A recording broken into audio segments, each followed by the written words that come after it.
Bonjour à tous et à tous, alors je suis content de vous retrouver pour une nouvelle vidéo. Aujourd'hui on va parler du Player Unit. Alors c'est un module assez important en fait dans les électromécaniques multijoueurs. Donc soit à partir de 2 joueurs ou de 4 joueurs vous avez ce module. Bien sûr sur les flippers à 1 joueur vous n'avez pas ce module. Et c'est un petit peu le deuxième cerveau de votre flipper. On avait déjà vu le score moteur qui lui s'occupe de pas mal de choses dans un électromécanique. Mais le Player Unit est un module tout aussi important. Donc on va regarder ça pour la révision et l'entretien de ce module. Alors, le Player Unit dans les électromécaniques multijoueurs se charge de pas mal de fonctions. Il est censé vous compter en fait le nombre de billes sur chacun des tableaux. Donc il switch, c'est lui qui va switcher en fait à chaque passage, donc il va compter bille 1, bille 2, bille 3, bille 4, bille 5, si votre jeu est réglé en 5 billes par partie. Il se charge aussi de l'éclairage de chacun des tableaux, à chaque fois que c'est au joueur de jouer. Et il a un rôle aussi essentiel dans la séquence de reset. Donc si vous avez un souci de comptabilité de points, si par exemple vous êtes sur le tableau 1 et que vous avez des points qui s'incrémentent sur le player 3, c'est un problème du player unit. Si vous avez un tableau qui s'éclaire mal, ou qui s'éclaire pas du tout, c'est un problème de player unit. Pareil, si les billes sont mal comptées en fait dans les bowling play, c'est un problème aussi du player unit. Donc on s'aperçoit qu'il a vraiment une fonction essentielle dans le fonctionnement de ces EM multijoueurs. Alors, le player unit se situe dans votre photon, donc juste en général à côté des rouleaux de score. Voilà, c'est un module pas à pas, à incrémentation perpétuelle. Ça fait qu'en fait, il s'incrémente, il fait des tours toujours dans le sens des aiguilles d'une montre pour compter le nombre de billes et changer en fait le tableau de chaque joueur. Donc pour ça, il y a une bobine en fait, voilà, sur le côté d'incrémentation. Et donc c'est un module pas à pas classique. Ce module est constitué d'une plaque mobile, ici tournante, qui est reliée à un axe. Sur cet axe, on retrouve 5 cams qui enclenchent des empilements de contact sur la partie supérieure, qui se trouve juste au-dessus, ici. Alors, pour l'entretien de vos player units, vous avez une petite vis qui se situe juste ici, qui vous suffit de dévisser et qui vous permet de basculer en fait le module vers l'arrière pour atteindre justement ces contacts. Voilà. Alors après avoir dévissé cette vis, on a basculé ce module vers l'arrière, ce qui nous permet en fait d'accéder aux différents empilements de contact. Donc on a 5 empilements de contact sur ce module. Donc le premier correspond à l'empilement de contact du joueur numéro 1, l'empilement de contact du joueur numéro 2, l'empilement de contact du joueur numéro 3 et l'empilement de contact du joueur numéro 4. Vous avez en dernier empilement, en 5e empilement, les contacts de P5A, P5B, donc qui jouent un rôle notamment dans la séquence de reset. Alors bien sûr, il faut contrôler toutes les soudures, si les fils sont bien rattachés en fait à chaque tête de paillette. Voilà, limite vous tirez dessus pour voir si les soudures sont pas fatiguées, si les fils sont bien rattachés. Et vous regardez aussi, vous contrôlez bien le serrage en fait de toutes ces vis. Faut redonner un petit coup de serrage, voilà, à chacun des empilements, parce que quand les jeux ont bien tourné, bien souvent ça se desserre et ça dérègle vos contacts. Ensuite, on va passer au nettoyage des grains de contact qui se situent juste ici. Donc un par un, c'est assez long, c'est assez fastidieux, mais c'est hyper important. Voilà, donc à présent on a bien réglé tous les contacts, on les a bien tous nettoyés. Et ce qu'il faut s'assurer maintenant, c'est qu'ils se ferment bien à tour de rôle. Alors, ils sont tous normalement ouverts, sauf quand la cam vient appuyer sur l'empilement de contact, là, ils viennent tous se fermer. Donc, un à un, vérifiez bien que tous ces contacts-là se ferment bien sur votre player unit. Alors voilà, c'est à tour de rôle. Là, on va avoir la première cam donc, qui va s'enclencher, voilà, du premier joueur. Hop, voilà, premier joueur, fermé. Deuxième joueur, j'ai le deuxième empilement qui se ferme, le premier qui s'est relâché. Et ainsi de suite. Troisième joueur, quatrième joueur. Premier joueur, deuxième joueur, troisième joueur, quatrième joueur. Et voilà, etc. Donc vérifiez bien, une fois qu'ils sont enclenchés, que voilà, tous les contacts soient correctement fermés. Alors chaque contact sur ces empilements ont une fonction bien spécifique. Donc on peut voir sur les manuels voilà, des électromécaniques multijoueurs ce type de schéma, donc avec les cams et la représentation de profil de votre player unit avec donc les différents empilements, les 5 qu'on vient de voir. Là, c'est la cam du premier joueur, deuxième cam, deuxième joueur, troisième joueur, quatrième joueur, contact P5A, P5B. Alors là, ils sont tous représentés, mais on voit bien que sur la machine, là, j'ai pas de P5G, j'ai pas de P5F, ni de P5E, ni de P5D, ni de P5C. En fait, j'ai que le P5A, P5B. C'est absolument normal. Ils ont tous un rôle bien spécifique.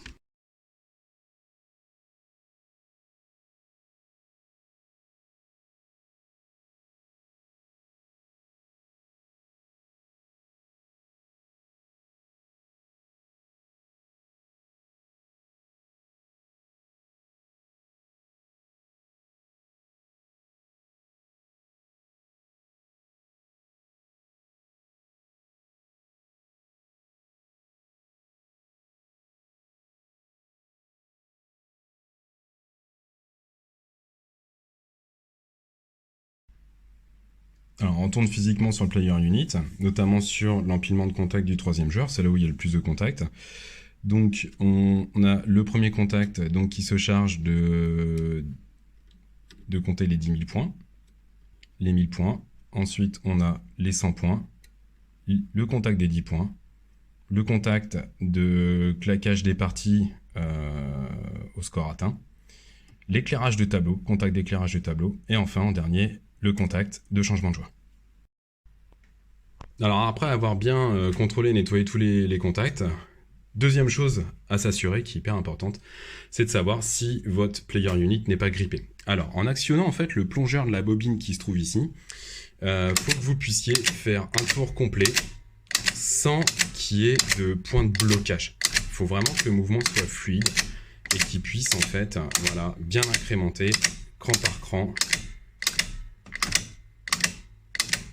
chaque fois que vous appuyez, enfin que vous actionnez le plongeur.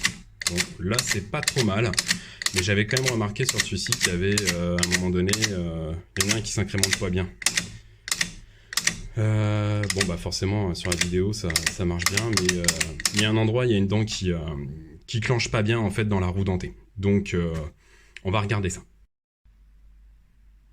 Alors c'est un système de biellette qui enclenche en fait la cam. Vous voyez, vous avez la roue dentée qui est en noir, qui est juste en dessous, qui s'enclenche, voilà, avec ces différentes cams qui sont donc retenues par des ressorts. Donc ce qu'il faut déjà dans un premier temps, c'est voir si votre système, toutes les parties mobiles en fait, surtout au niveau des axes ici, le plongeur de la bobine bien sûr, si tout ça n'est pas englué de graisse. Donc là, il faut bien tout dégraisser à l'alcool, nettoyer, se débarrasser de la vieille graisse le plus possible, parce que bien souvent ça a été graissé à cet endroit-là, et tout bien nettoyer.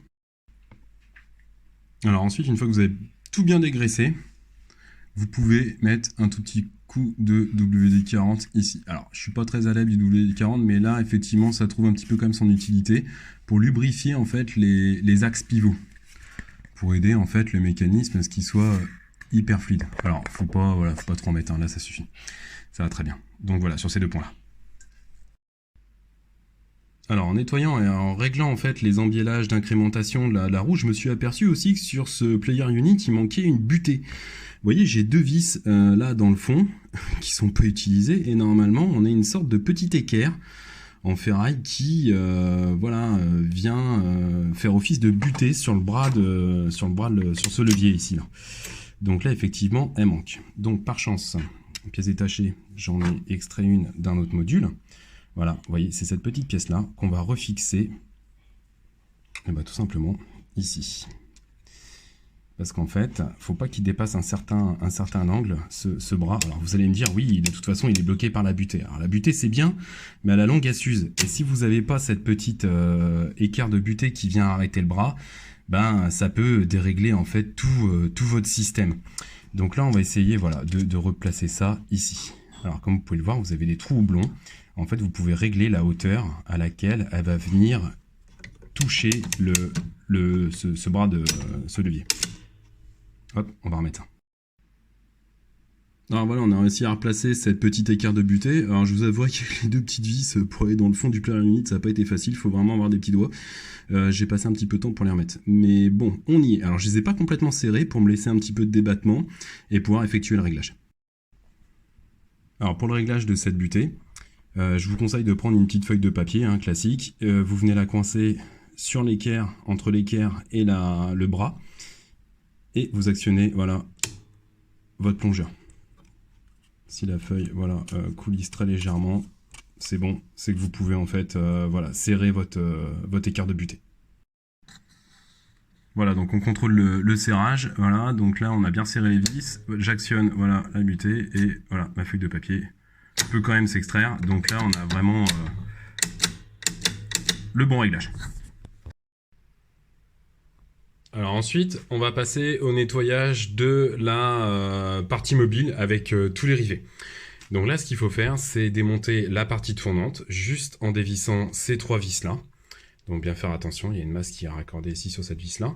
Et alors, ce que je vous conseille de faire, qui est quand même bien important, c'est de faire un repérage sur cette plaque. Parce qu'en fait, le player unit, cette partie mobile, est bien calée par rapport à ce qui se passe derrière, à l'empilement des contacts. Donc ce qu'il faut, c'est de marquer une petite marque ici et sur la partie fixe. Alors voilà, vous faites une petite marque discrète, à la limite, même sur la tranche du player unit, hop. Enfin de la partie mobile du player unit au moins. Et voilà, une petite marque aussi en face. Voilà. Comme ça, on est sûr de pouvoir remonter la partie mobile exactement au même emplacement. Alors, cette technique a des limites. On va voir ça dans un instant. Alors, une fois qu'on a retiré la partie mobile, bien nettoyer les rivets. Alors, vous passez un petit peu d'alcool. Alors, je vous le redis, il faut faire ça machine éteinte, débranchée. Vérifiez bien ça avant d'effectuer d'ailleurs toute opération de maintenance sur votre flipper, c'est quand même assez important. Donc là, on va se débarrasser en fait de la vieille graisse qui est sur le player unit et on va essayer de bien rattraper les rivets. Si, avec un petit chiffon et de l'alcool, si en fait vous avez des têtes de rivets qui sont quand même un petit peu oxydées, ce que vous pouvez faire, vous pouvez prendre une petite éponge, une Spontex, une éponge à vaisselle. Et côté grattoir, un petit peu, vous passez sur les rivets. Et ça, c'est très bien. Ça rattrape très très bien les têtes de rivets. Et c'est pas trop mal. Bon, là, celui-ci, le player unit, il n'est pas trop sale. Honnêtement, on va pouvoir bien le nettoyer. Hop. Alors, ne pas oublier aussi les têtes de patins qui sont sur la partie mobile qu'on vient de défaire. Donc, c'est très important. Nettoyez bien les têtes des patins aussi. Voilà. Hop, on va finir ça et on va nettoyer le reste. Voilà, donc du coup on a bien nettoyé l'ensemble des têtes de rivets ainsi que les patins. Donc on va remettre un petit peu de graisse, de graisse contact ici. Alors bon, très léger, c'est pas la peine d'en mettre énormément. Vous mettez quelques points ici, par-ci et là. Hop. Et puis en fait, on va venir étaler voilà, avec le doigt, comme ça, pour répartir un petit peu cette graisse voilà, sur tout les têtes de rivets du player unit. Hop. Alors ça évite les arcs électriques aussi, cette graisse, et ça évite d'user justement prématurément vos patins. Ainsi que les rivets, parce qu'en fait ça peut vraiment se marquer. Les arcs électriques, le problème c'est que ça entame en fait la matière, le métal, et à la fin vous vous retrouvez avec des têtes de patins complètement plates et des têtes de rivets entamées. Donc voilà, cette graisse va éviter de faire ça. Donc voilà, là c'est parfaitement propre, et puis on va pouvoir remettre justement cette partie mobile sur le player unit. Alors maintenant, on va replacer la partie mobile sur le player unit. Donc on a bien notre repère, donc la marque blanche ici et ici. Donc on va pouvoir le replacer comme ceci. Donc là, vous voyez, vous alignez bien en fait les deux points. Et vous êtes sûr en fait que votre player unit soit refixé à la même position. Cependant, cette technique a justement ses limites. Enfin, c'est sous une certaine condition. La condition, c'est que vous n'ayez pas touché en fait au plongeur ici, parce que si jamais pendant la maintenance, alors que votre plaque était enlevée, vous avez tourné en fait le player unit, et ben alors là, vous pouvez le replacer comme ça, voilà. Malgré que vous ayez la marque, et votre truc il va être décalé, et là vous aurez plus du tout en fait le même réglage. Donc je vais vous montrer une autre technique, si jamais vous n'avez pas fait les points, une autre technique imparable pour être sûr que votre player unit soit bien calé. Alors au cas de figure aussi, vous pouvez récupérer des jeux qui ont été en fait réparés précédemment par d'autres personnes, et qui n'est pas bien calé en fait ce player unit là. Et vous pouvez longuement chercher les pannes, et malgré que vous ayez mis une marque, vous dites bah c'est bon, je l'ai remis exactement comme avant. Sauf que si il était déjà décalé par une personne tierce, vous pouvez chercher longtemps le problème. Donc du coup, l'autre technique, c'est de positionner en fait le player unit en position P5A. C'est-à-dire la dernière cam, vous voyez, vous avez 5 cams en fait derrière. Donc la dernière, c'est la bleue qui se trouve ici. Et en fait, vous allez positionner votre cam en fonction, de manière à ce que voilà, elle soit enclenchée sur le dernier contact. Donc là, on n'y est pas encore. Hop, hop, hop, hop. Et là, vous voyez, le contact est enclenché sur la dernière cam. Donc là, on va partir de cette position-là. Là, on va plus toucher en fait au player unit. Et on va venir recaler à partir de cette position-là la partie mobile du player unit.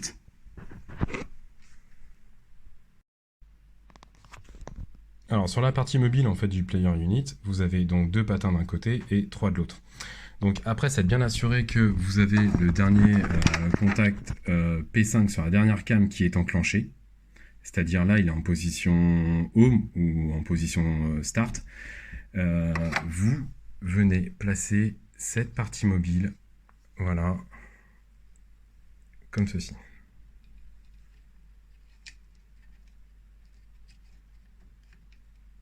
De faire en sorte que vous avez en fait les 2 premiers patins qui commencent sur voilà, la première rangée de rivets. Alors, vous avez une rangée 1, 2 et 3. La 3e ligne de rivets, voilà, il faut que vous ayez en fait vos patins qui commencent ici.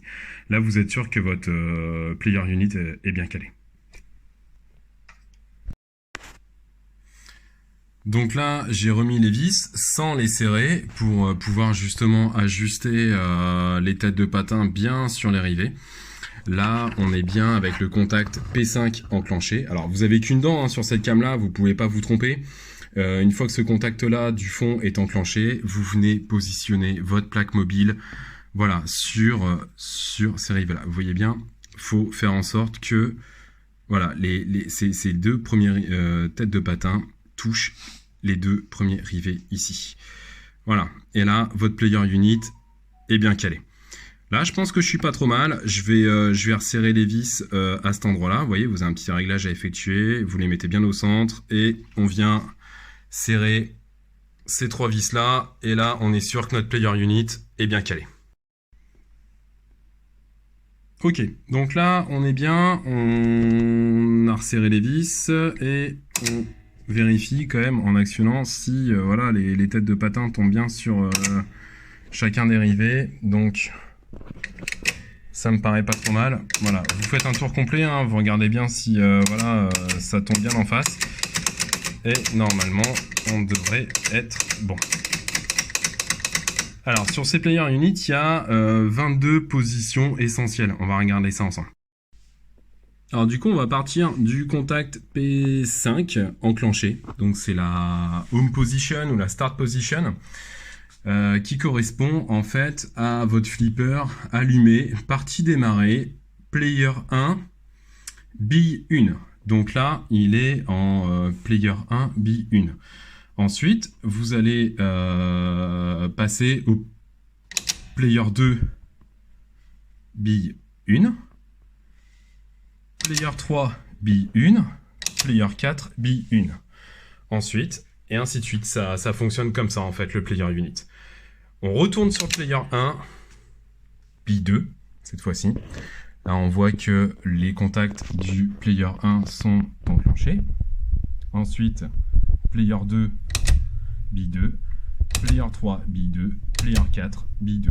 Ensuite, player 1, B3, player 2, B3, player 3, B3, player 4, B3, player 1, B4, player 2, B4,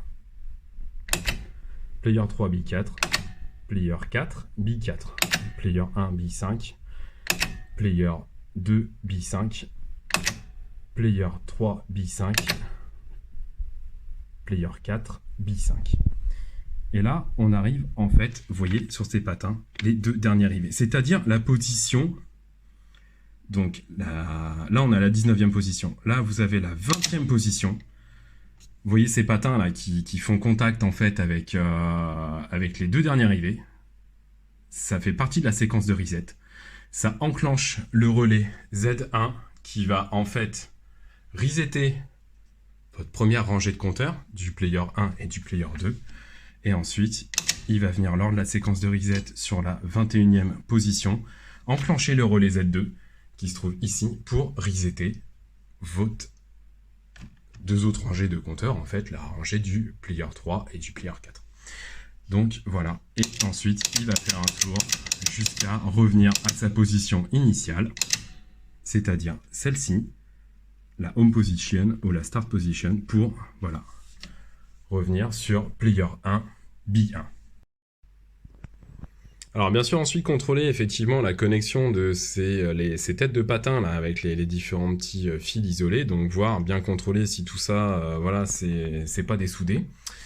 Et ainsi que la masse. D'ailleurs, j'ai pas bien mis la masse, je l'ai mise en dessous. Oh là là, je vais être obligé de refaire ça. Bon, c'est pas grave. Je vais juste redévisser cette vis là pour repasser ma patte dessus. Et autre chose aussi que vous pouvez contrôler souvent, c'est cette petite patte là qui est dessoudée ou qui est cassée. Ça, c'est la masse en fait de vos lumières de bowling play. Vous savez, 1, 2, 3, 4, 5. Donc si vous avez une lumière qui marche pas là-haut sur le fronton, sur les bowling play, bah, ça peut venir de ça en fait, de cette masse là qui est détachée. Donc c'est fixé en général sur une vis sur le châssis de fixation de la bobine. Donc contrôlez bien ça aussi. Et honnêtement, si vous faites ça, votre player unit aura retrouvé une bonne forme. Donc normalement, vous aurez plus de soucis de comptage de billes ou de tableau qui s'éclaire un petit peu de manière aléatoire, avec des points qui s'incrémentent sur des mauvais tableaux. Voilà, donc nous on va réessayer ça, voir si ça fonctionne bien, et puis je vais remettre aussi ma petite patte là, parce que là c'est bon. Voilà, donc j'ai refixé voilà, ma petite patte ici de fixation par-dessus, c'est quand même mieux. Et puis j'espère que cette vidéo aura pu vous aider à comprendre un petit peu le fonctionnement de ce player unit, qui est quand même pas simple ma foi, mais j'espère que ça aura pu faciliter un petit peu la compréhension de son fonctionnement. Et puis nous on va faire un essai, on va réessayer, voir, non, je croise les doigts si tout fonctionne bien. Voilà.